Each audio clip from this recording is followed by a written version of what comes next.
જય શ્રી કૃષ્ણ, જય માતાજી ફ્રેન્ડ્સ, કેચીસ કાઠિયાવાડી કિચનમાં તમારું સ્વાગત છે।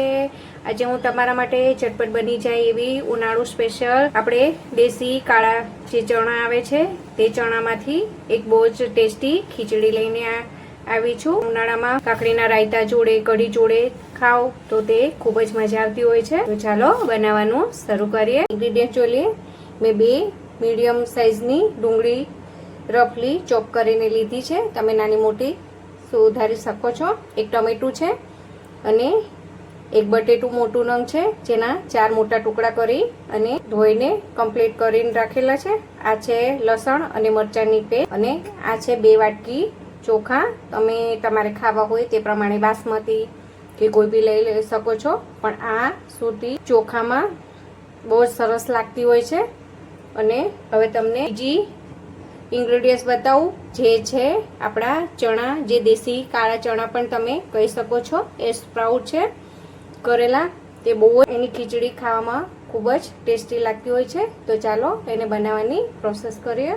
મેં કુકર ગેસ પર ગરમ કરવા મૂકી દીધું હતું। એની અંદર આપણે 2 થી વધારે નહીં પણ થોડા, 1 લાલ મરચું, 1 તજનો નાનો ટુકડો, અને તમને નજીકથી બતાવું, નાનો અમથો જાવિત્રીનો ટુકડો છે, જેનાથી આપણી ખીચડીનો ટેસ્ટ ખૂબ જ સરસ આવતો હોય છે। તો બધું થોડું સોટે થવા દઈએ આપણે એને, એની સ્મેલ આવવા માંડે એટલે તરત જ આપણે અડધીથી ઉપર આપણે રાઈ એડ કરીશું। રાઈ ફૂટે એટલે પિંચ જેટલી આપણે હિંગ એડ કરીશું। હિંગ સરસ સોટે થાય એટલે તરત જ આપણે સમારેલા વેજીસ નાખી દઈશું। સૌથી પહેલાં આપણે ડુંગળીને સરસ ગોલ્ડન બ્રાઉન થાય ત્યાં સુધી સરસ સોટે કરી દઈએ।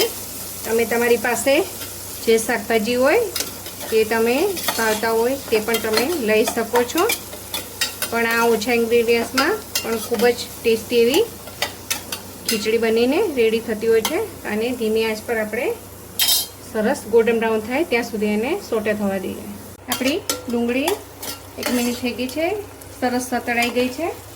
તો હવે મરચાં અને આદુની જે પેસ્ટ કરીને રાખી હતી એ પણ આપણે એડ કરી દઈએ, સારી રીતે મિક્સ કરી દઈએ। બટેટા નાખ્યા છે તે પણ એડ કરી દઈએ। સાથે સાથે આપણે જે ચણા લીધા છે તેને પણ એડ કરી દઈએ। બધું સૌથી પહેલાં આપણે સારી રીતે વેજીસને તેલમાં સરસ સાંતળી લેવાનું છે, જેથી આપણી ખીચડીનો સ્વાદ ડબલ થાય। તો એને 1 થી 2 મિનિટ સરસ સાંતળી લઈએ। હવે આપણે રૂટીન મસાલા કરી દઈએ। હવે આપણે રાઈસ છે ધોઈને રાખ્યા હતા તેને પણ એડ કરી દઈએ અને એમને પણ સારી રીતે આપણે પહેલાં મિક્સ કરી દેવાનું છે। અને રાઈસને પણ સારી રીતે આપણે અડધીથી 1 મિનિટ એને પણ સરસ બધા શાકભાજી સાથે સોટે કરી દેવાના, જેથી આપણે કુકરમાં બનાવીશું ને ફ્રેન્ડ્સ તો પણ આપણી ખીચડી એકદમ દાણો છૂટો ને છૂટો બનશે। તો આને પણ સારી રીતે રૂટીન મસાલા કરી દઈએ। આપણા રાઈસ સરસ સતળાઈ ગયા છે। 1 ચમચી છે, 1 થી 1.25 ચમચી આપણે લાલ મરચું પાવડર, 1 થી 1.25 ચમચી આપણે ધાણા જીરું, અડધી ચમચી આપણે હળદર, બધું સારી રીતે મસાલાને પણ મિક્સ કરી અને સાંતળી દઈએ। તો મસાલા સતળાઈ ગયા છે। આપણે 2 વાટકી ચોખા લીધા હતા, તો તેની સામે આપણે 5 વાટકી પાણી લેશું, કારણ કે 2 વાટકી 4 વાટકી આપણે ચોખાના માપનું પાણી અને 1 વાટકી આપણે જે ચણા નાખ્યા છે ને તેના ભાગનું પાણી એડ કરવાનું છે। હવે જે આપણે ટમેટાં સુધારીને રાખ્યા છે તે પણ આપણે એડ કરી દઈએ।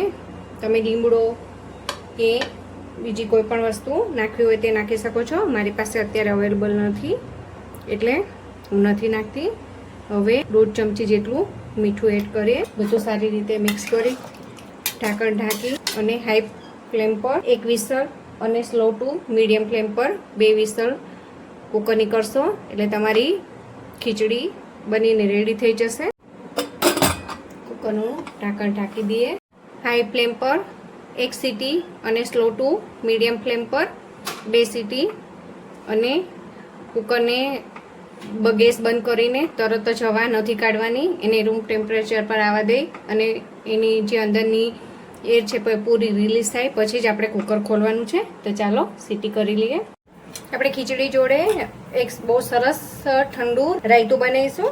તેના માટે મેં 1 કાકડી લીધી છે, તેને સરસ ઝીણી ગ્રેટ કરીને લઈ લીધી છે. સ્વાદ મુજબ મીઠું એડ કરીશું, પિંચ જેટલા લાલ મરચું એડ કરીશું, એટલું જ આપણે ધાણા જીરું એડ કરી. તમે શેકેલા જીરાનો પાવડર પણ લઈ શકો છો. 1 જ ચમચી જેટલી આપણે સુગર એડ કરશું. બોસ તમે જેવું સ્વીટ ખાતા હોય તે પ્રમાણે તમે વધઘટ કરી શકો છો. અને હવે આપણે અડધું મીડિયમ સાઈઝનું તીખું હોય એવું મરચું અને ધાણા લીધા છે, જેને આપણે બારીક સમારી અને લઈ લઈએ. આ ખાવામાં ખીચડી પુલાવ જોડે ખૂબ જ ટેસ્ટી લાગતું હોય છે, તો તમે ઘરે જરૂરથી ટ્રાય કરજો. હવે લાસ્ટમાં આપણે કોઈ બી એક અલગ ઇન્ગ્રેડિયન્ટ જે મારા ઘરમાં ખૂબ જ ખાવાનું પસંદ કરતા હોય છે, એ છે કોઈ બી કંપનીનો તમે છાશનો જે મસાલો આવે ને તે આપણે અડધી ચમચી એડ કરીએ.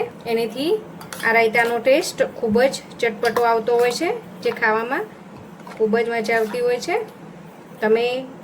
તમને ભાવતું હોય તે પ્રમાણે ઘટ પતલું કરી શકો છો. હવે આને બધું સારી રીતે મિક્સ થઈ ગયું છે. ફ્રીજમાં એને સરસ ઠંડુ થવા મૂકે. તો ફ્રેન્ડ્સ, આપણી કુકર ઠંડુ થઈ ગયું છે, ખોલી તૈયાર છે આપણી સરસ મજાની ખીચડી. તો હવે સર્વ કરી દઈએ. તો તૈયાર છે આપણી કાઠિયાવાડી થાળી. તૈયાર છે આપણા ચણાના સ્પ્રાઉટ ચણાની ખીચડી. સાથે મેં ડુંગળી, પ્રાઇમ્સ અને ઠંડુ રાયતું, જે આપણે કાકડીમાંથી બનાવેલું ઠંડુ ચીલ રાયતું, એની સાથે મરચાં. તો તૈયાર છે આપણી ગરમા ગરમ ઝટપટ બની જતી ખીચડી સાથે કાઠિયાવાડી થાળી, જે ખાવામાં ઉનાળામાં ખૂબ જ મજા આવતી હોય છે. કાઠિયાવાડી થાળી જે ખાવામાં ઉનાળામાં ખૂબ જ મજા આવતી હોય છે.